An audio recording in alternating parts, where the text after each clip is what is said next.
Good morning, everyone. Thank you so much for having me this morning. I'm here to talk about sleep disorders, which is something I'm very passionate about. Our society kind of undervalues sleep, but it's very important and we all need it. So here's my overview. I'm just going to kind of talk about, why sleep disorders are present in SLOS, the prevalence of them and the study that I could find in our literature, and then to kind of highlight three of the main sleep disorders that are probably most commonly associated with SLOS and sleep disorders that I commonly see in my clinic. So just to give this nice overview, so see if I can get this to work. So you have SLOS, and as you all know, there is a altered cholesterol biosynthesis resulting in some altered neuroplasticity, and that's where you come upon sleep problems. There's also a link to these other disorders of cognitive and behavioral abnormalities as well as autism, and both of those also feed into problems with sleep. So this is the biochemical pathway for cholesterol being down here, and you're looking at a deficiency here, therefore you're not going to produce enough cholesterol and you're going to have an accumulation of these precursors farther up on the pathway. So there is a study done by Freeman et al. In 2016 where he actually measured these biomarkers and tried to correlate it with clinical symptoms. So for 20 children, their parents completed what's called the Children's Sleep Habits Questionnaire. It's a very thorough questionnaire. We use parts of it for our clinic, asking a variety of questions on various aspects of sleep, including sleep symptoms, sleep schedules, naps, the whole gamut of sleep issues. And they did find a correlation between these biomarkers and parent-reported sleep problems. The most commonly reported sleep issues that were related are sleep onset delay, so taking a long time to fall asleep, sleep duration in terms of how long these children were sleeping for, and just total sleep disturbance. So therefore, they concluded that this cholesterol deficiency and the accumulation of cholesterol precursors has a role in impacting sleep. Another thing to note is that cholesterol synthesis increases during the night and decreases during the day. Therefore, if you have disrupted sleep, you're actually impacting your cholesterol synthesis. And why cholesterol is important for the central nervous system is that it plays a vital role in myelination, which is, that insulation that our nervous system needs to transmit signals within the central nervous system. So individuals with SLOS have a reduced capacity to synthesize and transport cholesterol, as well as to produce and repair myelin within the CNS. Therefore, you have sort of a prevention of this recuperation you would otherwise get from very restful sleep. And over time, with continued sleep disturbance, you can get a worsening of this. There is evidence that cholesterol supplementation can improve behavior, growth and development, but also sleep. So going back to this diagram, I just wanted to focus on these other areas of SLOS, the cognitive behavioral abnormalities, and under that, ADHD symptoms, mood disorders, obsessive compulsive symptoms, and learning and memory impairment, and also autism spectrum disorders, because just alone, these problems can cause, these disorders can cause sleep problems.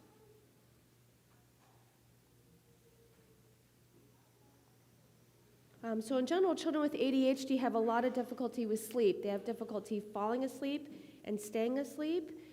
Part of it is their brain has difficulty shutting down when it comes to bedtime.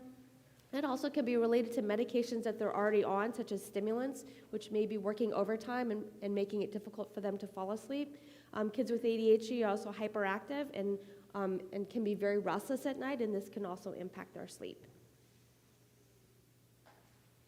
Mood symptoms. So mood symptoms can commonly impact sleep. And when I say mood symptoms, I'm talking about like depression and anxiety. A lot of kids who have depression are excessively sleepy during the day. They have daytime fatigue and report just feeling this chronic sense of not getting enough sleep at night. They also have difficulty falling asleep and difficulty staying asleep. They might wake up and have difficulty getting back to sleep. On the other hand, children who are anxious often have difficulty falling asleep. They're worried about nightmares, they're worried about the next day. They really have difficulty shutting their brains off so that they can relax and to the point that they're able to go to sleep at night. And likewise, children who have OCD symptoms have difficulty falling asleep. It kind of falls under that anxiety, the need to have things in order before they go to sleep, the need to worry that everything is in order for the morning so they don't miss the bus the next day. And then lastly, autism. There's a lot of research in autism and sleep. In general, these children have difficulty falling and staying asleep. Some of it is due to maybe our understanding that children with autism don't have the normal amount of sleep that typically developing children have. And also there might be sensory difficulties. There might also be significant behavioral problems that play into why they don't sleep well at night. So there's another study looking at the prevalence of sleep problems, taking 18 subjects between the age of 2 and 31 years, having those families fill out a number of questionnaires. The first was an intake demographic form just to get general information, and then a pediatric sleep questionnaire looking specifically at sleep-related breathing disorders. There was a periodic limb movement of sleep scale, which also can impact sleep at night if you move a lot and have very restless sleep. And the last thing was a pediatric daytime sleepiness scale to try to assess how sleepy kids were during the day. And then I just abstracted from this study health problems that can be related to sleep and can impact sleep. So in about 66% of these patients had hypotonia. Hypotonia does impact sleep in that we assume that if you have low tone of your muscles of your arms and legs, that you also very likely have low tone of those muscles around your airway and can be at risk for having something like sleep apnea. Attention problems can impact sleep. They actually may be a symptom of not getting enough rest, that kids who are sleepy actually have difficulty paying attention. Emotional symptoms can certainly impact sleep. I talked about how anxiety and depression impact sleep, but also not getting enough sleep can result in emotional problems, having difficulty with self-regulation, having difficulty following directions, having difficulty with compliance. In SLS, the tonsil hypertrophy can be a big problem and can contribute to sleep apnea, which then snowballs into a lot of other problems related to not sleeping well, having cognitive behavioral difficulties as a result. And then lastly, obesity. So 11% of children have obesity, and this can also impact sleep in the sense of sleep apnea, putting them more at risk for sleep apnea. This is a nice table kind of outlining the different questions related to sleep and their prevalence. I'm just going to highlight the ones that had the highest percentages. So in terms of snoring, 50% of these patients snored. 50% also were mouth breathing during the night. And then this occasionally wetting the bed, 77%. So wetting the bed is a symptom of sleep apnea, but it is not a standalone symptom. It's not that all children who wet the bed have sleep apnea, but children who have sleep apnea, often report having problems with bedwetting. And then about 61% of them have difficulty sleeping through the night, waking up screaming, difficulty falling asleep, and taking more than 30 minutes to fall asleep at night. 67% roughly had trouble falling asleep if they woke up in the middle of the night. The same percentage had difficulty during the day, having fatigue during the day, appearing sleepy during the day, maybe taking naps or falling asleep during the day. And then related to that, about 89% had difficulty organizing tasks and activities, and about 2/3 of them were very fidgety during the day.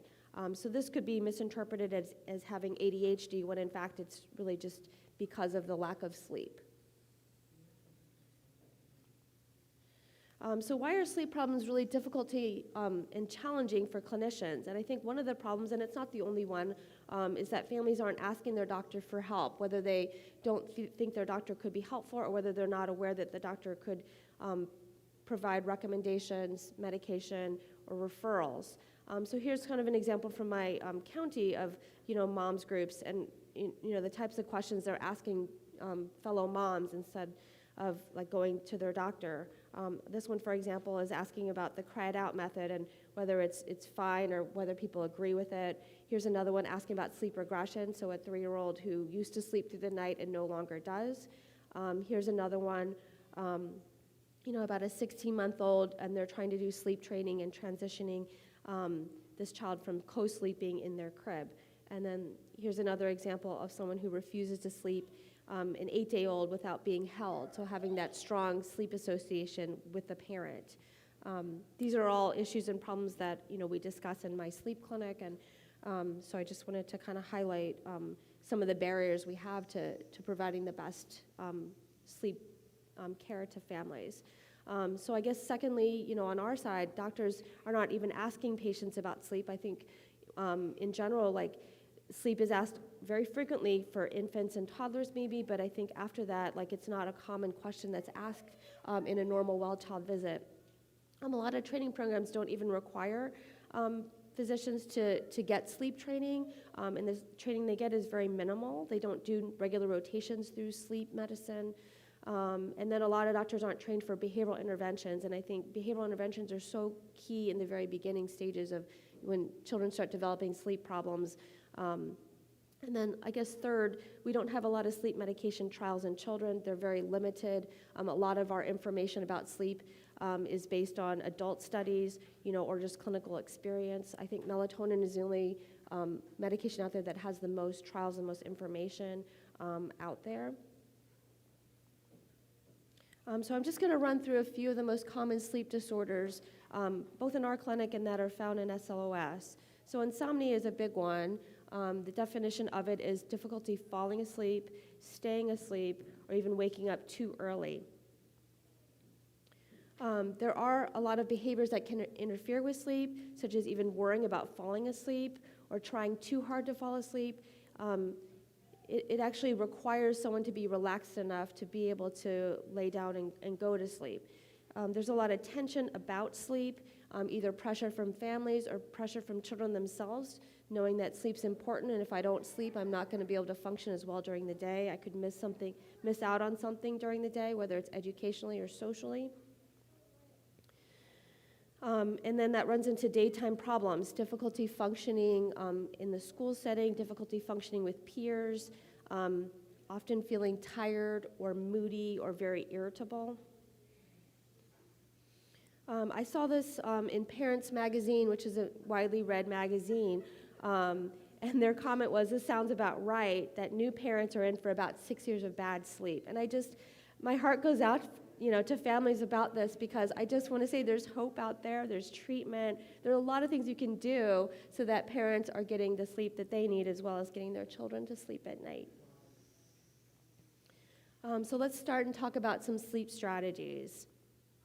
I kind of divided into maybe 3 categories: environmental strategies, things that you can change about your environment, about your home, about your child's bedroom. Behavioral strategies, so things that you can do to change their behavior, or things that you can do to improve their behavior. And then lastly, medication. And medication should always be a last resort. Although a lot of families are reluctant to use medications, and I agree that we ought to start with environmental and behavioral interventions before we go to medications. So starting with environmental interventions. So as you can see in this picture, this is a very dim light, and this child is sleeping comfortably with covers that she can snuggle up to. So one thing that's really important is to have dim light in the early evening and to kind of dim the lights, reduce interference that light has with our own natural body's melatonin production. I often say no electronics or TV an hour. I think the real recommendation is 2 hours, but I try to be realistic with families and say an hour, even a half hour can really help. Sometimes children who wake up super early in the morning would benefit from curtains that are blocking sunlight or families that have that live near very bright street lights. Those blackout curtains can be very helpful. Night lights are generally okay, or kind of low-level bedside lamps are generally okay. The other concern about electronics is that blue light that comes through and can actually send signals to your brain that it's daytime and not nighttime and impact your own body's natural melatonin. We talk about sound in our clinic a lot, like what kinds of noise is appropriate and what is most relaxing and soothing. It's kind of an individual preference.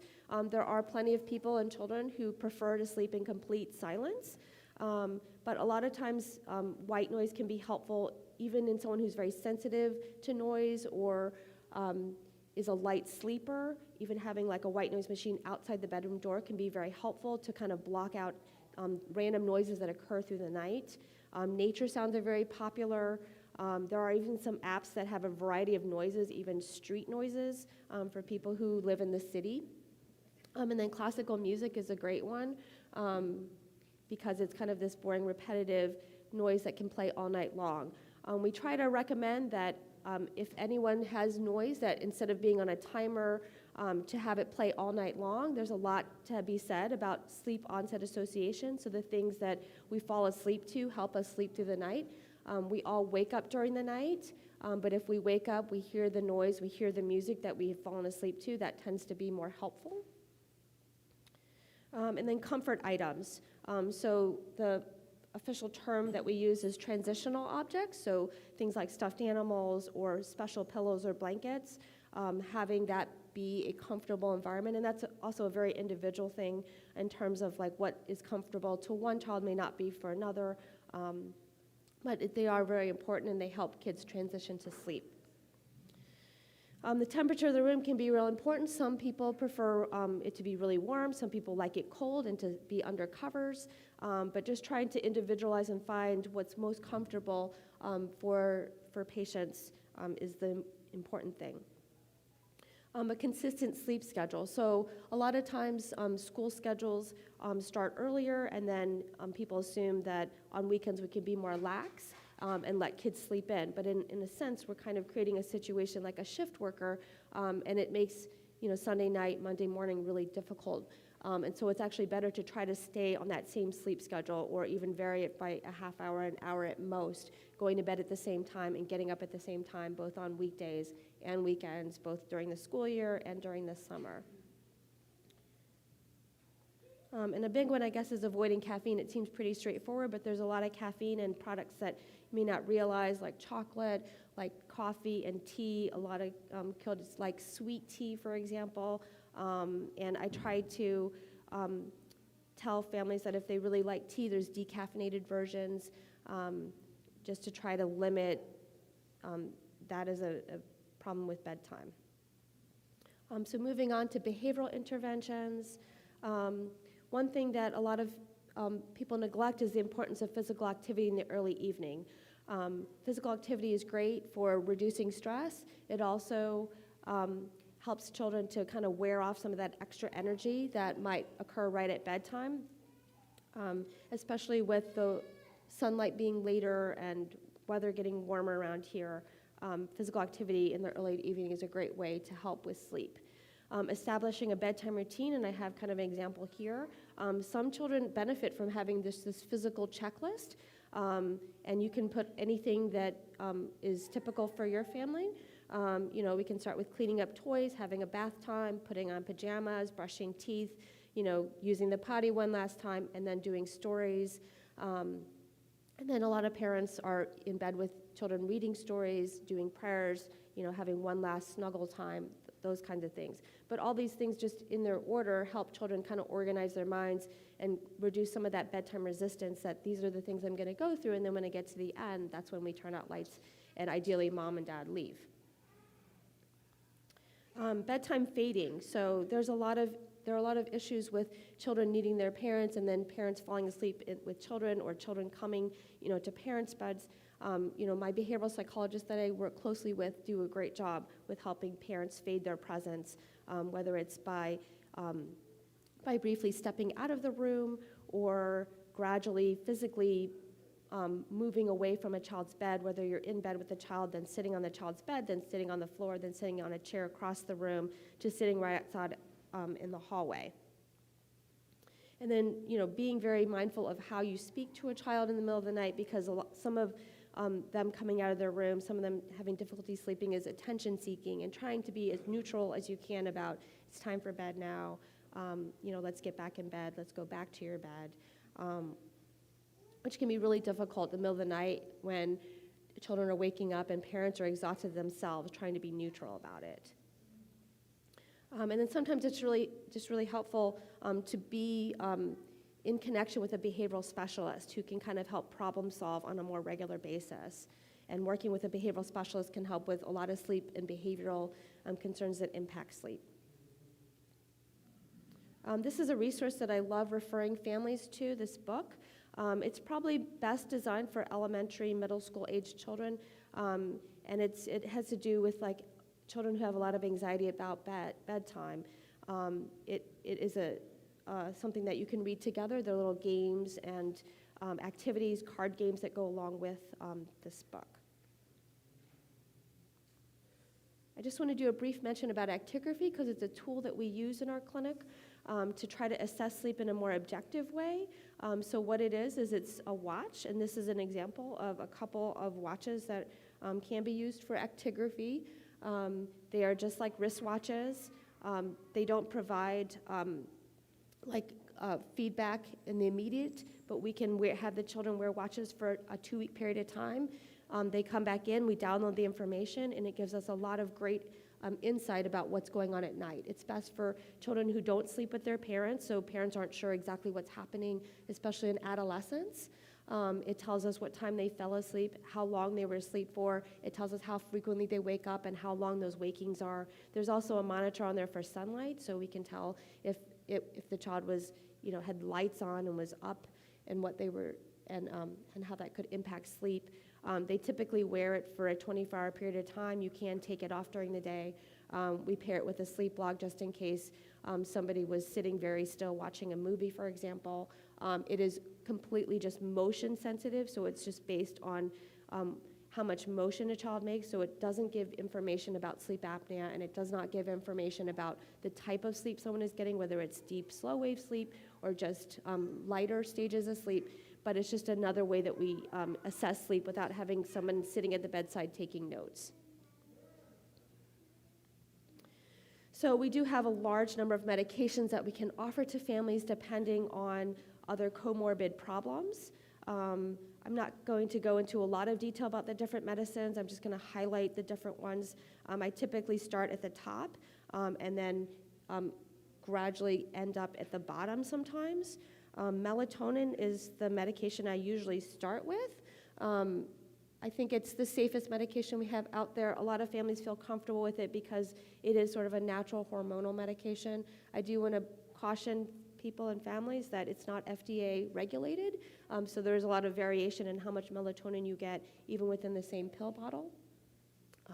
There are short-acting and long-acting preparations for melatonin out there, depending on whether the child has difficulty falling asleep or staying asleep or both.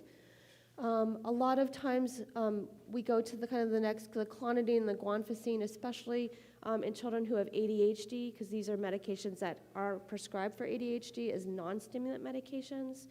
The next one on the list is hydroxyzine. It is helpful for children who have allergies as well as anxiety.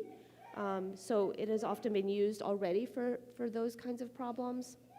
Mirtazapine is another one in that category that can be helpful for anxiety. Some of these medications lower blood pressure, so you really have to be careful of that, which includes monitoring blood pressure at any appointments, making sure kids are well hydrated. Usually these medications are taken at bedtime, and so the dizziness and lightheadedness are less of an issue. Gabapentin, I think, is a more recent medication that we started prescribing for kids. One of the benefits is that it comes as a liquid, so it can be given to children who aren't able to swallow pills. It's more the side effect of gabapentin that has been known to cause sedation that has made it a popular medication to give for sleep. I have heard that it tastes like black licorice, so sometimes we have issues with children wanting to swallow that medication. Clonazepam is sort of a controversial medication in the sense that people worry about addiction and dependence on that medication. I guess as a neurologist and someone who manages epilepsy, I'm more comfortable with it. It does come as a dissolvable tablet, so it does make taking it can be very easy to do for someone who doesn't swallow pills. Trazodone, Ambien, and Lester are kind of my last resort medications. They do need to be swallowed in pill form, and they are considered more long-acting medications. But for children and adolescents who fail the other medications, sometimes it's the only thing that helps. So I do want to talk about sleep apnea. I was in a children's clothing store and saw these pajamas, and I was appalled because this is not the message that I want families to have. Snoring is not normal, and if your child snores, you ought to get that checked out.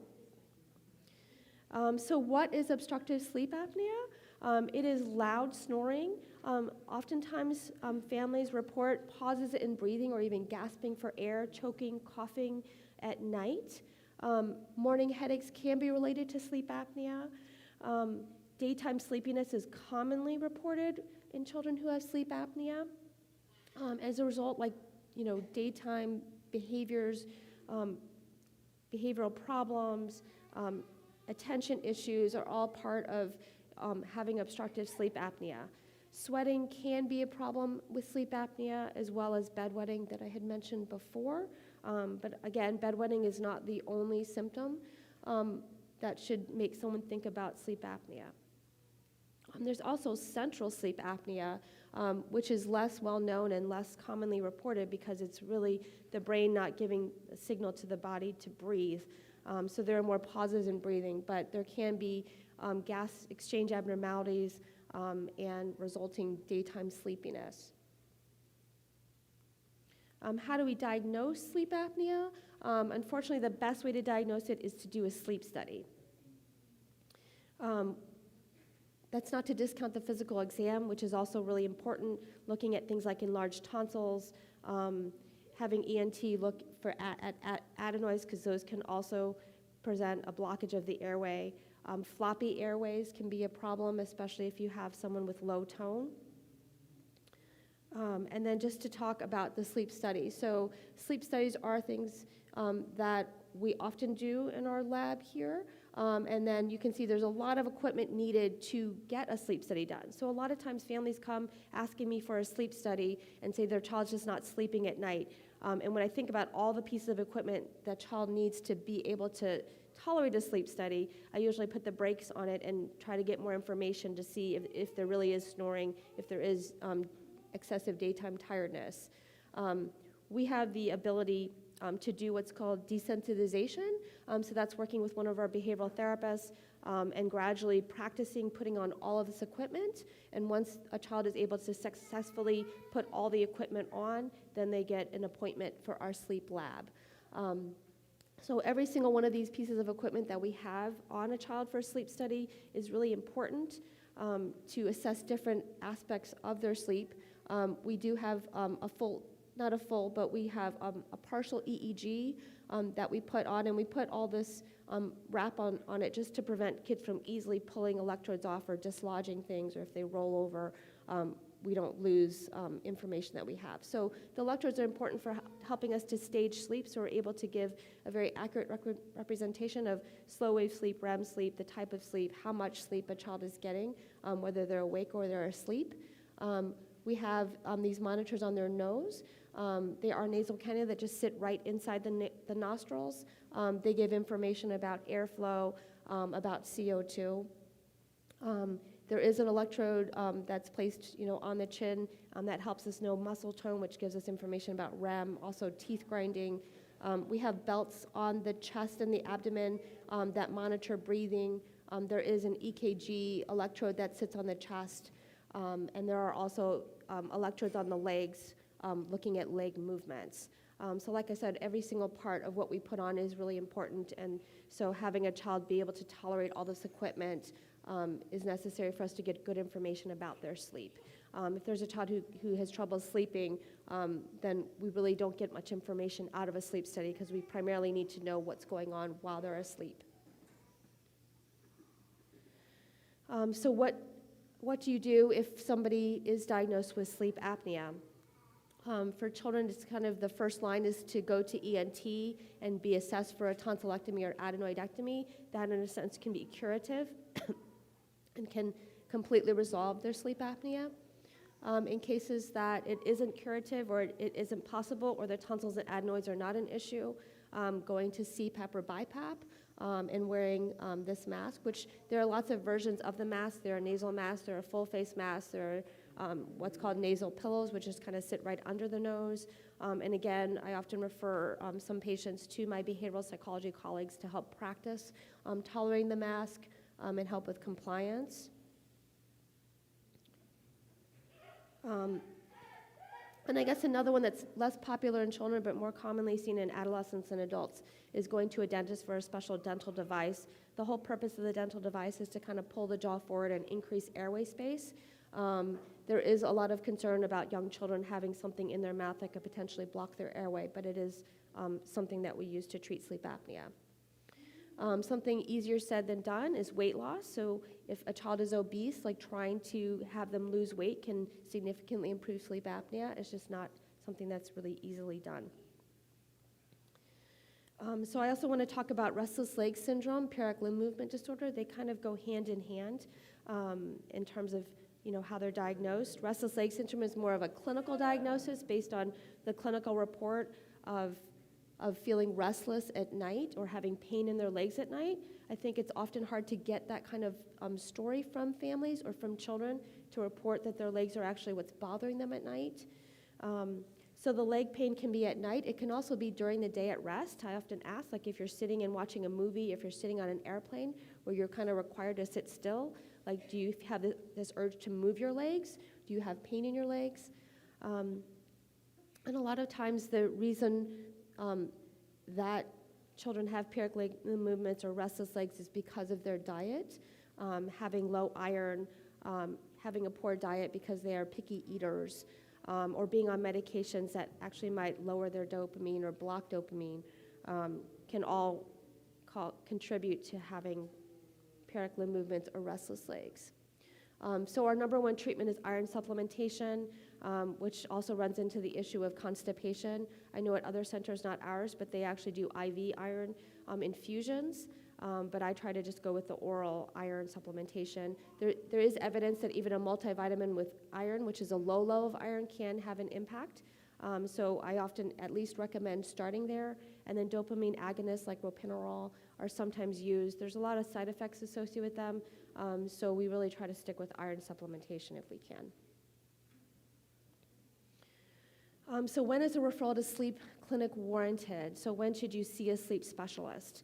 I think when you've tried behavioral environmental strategies and they've been exhausted, and you need to either seek a more intensive behavioral psychology intervention or consultation, or medications would be really helpful. Sometimes medication can take off the edge and enable a child to be able to adhere to some of the behavioral interventions.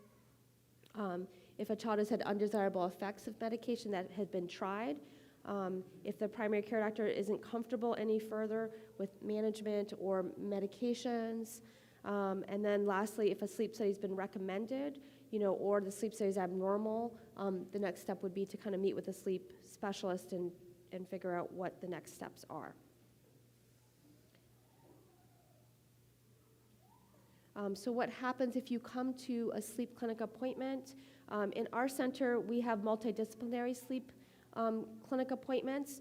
So every patient meets with a clinician, which could be a physician or nurse practitioner, along with one of our behavioral psychologists. We typically take the information, so the history gathering, together as a group, and then the child is examined by the clinician, looking at things like what their tonsils look like, assessing their tone, assessing, just doing a general physical exam. There are, at the end, both recommendations made by the behavioral psychologist and then recommendations made by the clinician. The behavioral psychologist in our clinic usually starts with some preliminary recommendations, and then if needed, we'll refer them for more intensive behavioral therapy in sessions that are run solely by the behavioral psychologist. In terms of the clinical side of things, medical tests can be ordered, such as lab work, looking at anemia, checking ferritin levels, checking for other things that might impact sleep, like thyroid disease or infections like Lyme or Epstein-Barr virus, and then ordering things like actigraphy or sleep studies. At sleep clinic appointments, we also review sleep study results, either done by other providers, or at our own center, just to provide families with an understanding for what's going on at night and why we make the recommendations we need, whether it's to refer to ENT or to go to behavioral psychology because your child just is not able to sleep through the night, and we would always like to start with some behavioral environmental recommendations. So I just want to make a plug, I guess, for our center. This is a phone number that is usually the starting point for families to get information about what the sleep problems are, to kind of refer you to the right clinic. I do have some of my own clinics where I see patients without the behavioral psychologist in families who've already gone the behavioral route and feel like they've exhausted those possibilities. The information line where we start is listed here as sleeppatientinfo@kennykrieger.org. My administrative assistant is Javita Walker, and that's the phone number to reach her. It's often the starting point for where we start with how to get into our clinic and how to get a sleep study. So that's all I have. Does anybody have any questions? Thank you for the information on sleep. Have you found with children, can you do ICTB or anything like that with them? Is that successful usually? Can you tell me what ICTB is? Insomnia, cognitive therapy.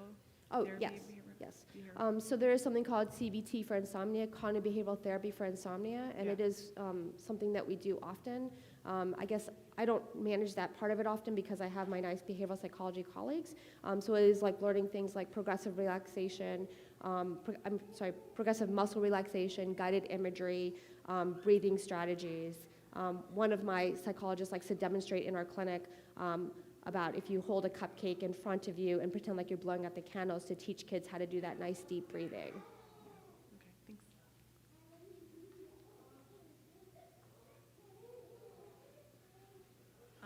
I have a 28-year-old that's at the severe end of the spectrum, and we've done behavioral therapy, and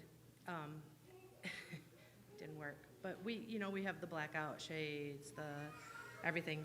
Ellie will go 6 weeks taking 15-minute cat naps and never sleeping. Mm-hmm. So, our life is upside down. We're in Michigan. We went to the U of M for a sleep study, and they asked us to leave because once they hooked her up to everything, she's so tactile defensive that she just screamed. She didn't want to be there. We were disrupting the other patients, so we had to leave. So we've not been able to get an accurate sleep study. They don't want to give her medication. And the last time we were at the behavioral therapist, my husband said, somebody's leaving here with drugs. It's going to be her or me. And everybody went, oh, okay, But it's, is there a recommendation? I mean, is there anything we can do without that sleep study? She does snore very loudly. Mm-hmm. I'm sure she has the sleep apnea. She'll never wear that mask. Mm-hmm. Do you have any ideas? I guess I would start with medical and probably do a referral to ENT just to look at tonsils and adenoids and see if that is a factor or not. Okay. I know there are a lot of families that say my child would never be able to do a sleep study, my child would never wear a mask, and my behavioral psychology colleagues, are miraculous, and sometimes they are able to get really difficult kids. Because we have an autism center, so we see a lot of kids who have autism, and they eventually are able to tolerate those kinds of things. Yeah, 'cause I was looking at that watch too, and I was like, yeah, well, she'll never keep that on. She has not had a blood pressure taken since she was 7 months old and had her G2 placed, because you can't get a blood pressure unless she's out, Right. because she won't, her hand you put anything on it, her hand's flying. Yeah. So it's really hard to cue in on a lot of stuff. Yeah. When you have somebody that is that adamant about, I say she's very OCD about everything. I mean, we do the bedtime routine. The pillow has to be just right. The blanket has to be just right. The fan has to be on. I have to sing the song. It's those kinds of things. And some nights she'll go to sleep and she won't move. And then we have those 6-8 weeks at a time where, Sure. yeah, by the end of that, we're all pulling our hair out. Yeah. And I think as much as you can try to reduce how much she sleeps during the day, because... Oh, she doesn't sleep during the day. Okay. She won't do that either. Yeah. It's like if she does 15-minute cat naps, Uh-huh. like literally, she can go forever. Right. So sometimes those little cat naps just take off the edge for what our sleep drive is naturally. So the longer we stay awake, the stronger that drive is to go to sleep. And so taking little cat naps or nodding off sometimes takes that edge off. So I guess that could be something to try to work on. I know that sounds like you've tried a lot. And so sometimes sleep is very challenging. And also, I guess the more severely developmentally delayed children that we see tend to have the type of brains that you see with infants. So their brains don't have that ability to consolidate sleep. And so like infants take naps during the day, we see a lot of that with the most severely developmentally delayed children. Yeah, okay. So Yeah, sometimes because there's not much you can do about that. The last time anybody, gave us a functioning it was at an 18-month-old level. Uh-huh. So, Right. So if you think about how an 18-month-old sleeps, Right. Or even like an infant, where they're kind of taking little naps all during the day, that's kind of what you're seeing as well.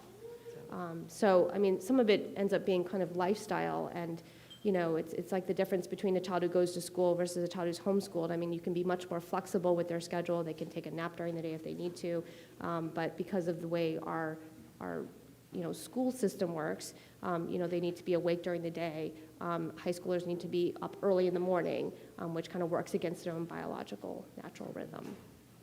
okay, thanks. You're welcome. So, Dr. Lamb, I have a two-part question. Our child also has sleep disorders, just like every child in this room. We give him Z-Quil every single night to help him fall asleep, and it works, but he's up within 4 hours. It's no whatever. He gets up between 2 and 5 every day in the morning. But is that safe to give him every day? And then the second part of that question is, have they done any research on the medical marijuana, the gummies? Does that help in our children to help them fall asleep? Because I know that's starting to become prevalent across the United States, but... Right. So I guess Z-Quil is not something I would try to do every day. I would try to do it as needed, and I would try to shift to other medications that might be longer acting. There are melatonin preparations that are longer acting. I think a popular one is called REM Fresh, and the company at least claims that they have the most pure and most consistent amounts of melatonin in their medication. It's been life-changing for some of the patients I've had who've been on it. I would also try to look at other comorbid problems that your child might have, such as ADHD or behavioral issues, and try to pair medications that would be longer acting. And I guess the reality of it is that a lot of us wake up at night, but it only becomes a problem when we can't get back to sleep. So when we do study kids, we notice that, they might wake up, 5 times in an hour. We all wake up, we pull covers up, we roll over, we fall back asleep. And that actually happens, throughout the night. But it's when we aren't able to go back to sleep, or we don't have enough, we're not tired enough to go back to sleep, that it becomes a problem. I think medical marijuana is very controversial. There aren't a lot of good studies in children right now, so we don't know dosing, we don't know long-term, side effects and all of that kind of thing. So, whenever families ask about it, it's always a word of caution.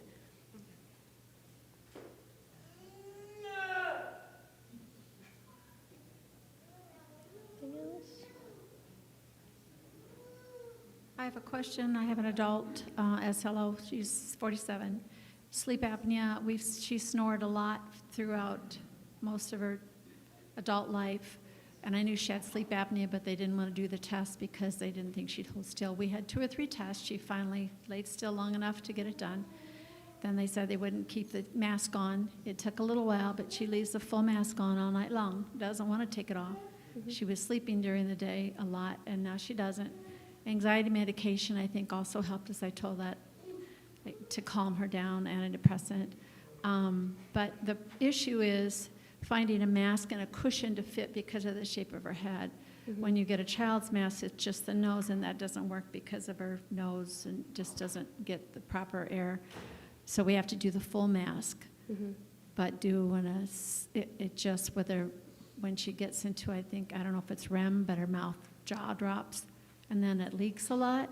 Mm-hmm. So we just got a chin strap that Okay. helps with her, that Yeah. helps some. But I still have a lot of leaking, and I've tried different positions with her, and I don't know. The oxygen, the level she's gone from now we're up to 20. They just did another sleep study, and her air is now from 12 to 20. Mm-hmm. It was like 9 to 12. So I guess the question is, as they get older, is that just normal for them needing more air? Is it positional? I didn't check into the tonsils. I don't know if there's something that, a mask that would fit better, or headgear that would fit better that you know of for children. I guess I don't know specifically what mask. I mean, we offer a variety of masks from different companies in our lab, just to have something that fits well, and we do the study with that mask, so we have a good idea about leak. I don't see a lot of adults, so I'm not sure if I have all the answers for you. There are other nasal masks that, are worth trying, as well as nasal pillows, which just sit under the nose, so they don't require like as much of a seal. And can be very effective and comfortable. I've had patients who like to rub their nose at night, and they keep knocking the mask off accidentally. But I think the most important thing is to be wearing and using the CPAP as much as possible every night. Yeah, the nasal would be great because it doesn't, but it's difficulty for her to get enough air with the nasal and the headgear to fit tight enough that it's not pulling. But anyway, I didn't know if the oxygen levels is normal, like I said, to be higher, or if it's because maybe that she's getting the leakage because of the mask not fitting right. Are you talking about that she's being supplemented with oxygen? Or? Well, I'm sorry, not oxygen. The levels as far as that they have the CPAP machine. They've raised the levels to now to 20. Yeah. So she's needing sometimes more air throughout the night. Yeah, so I mean, sometimes the pressure is an approximation of what's going on when she had the titration study. Okay. And so it really depends on what they saw when they did the study. Okay. Sometimes when you go and the pressures are too high, then you end up trying to fight the machine, and so you end up not getting what you need. So I don't know if it's BiPAP, but sometimes switching to BiPAP is more helpful because then there's different pressures for when you breathe in versus when you breathe out. Okay. So that might be something to ask about. Okay. Thank you. Sure.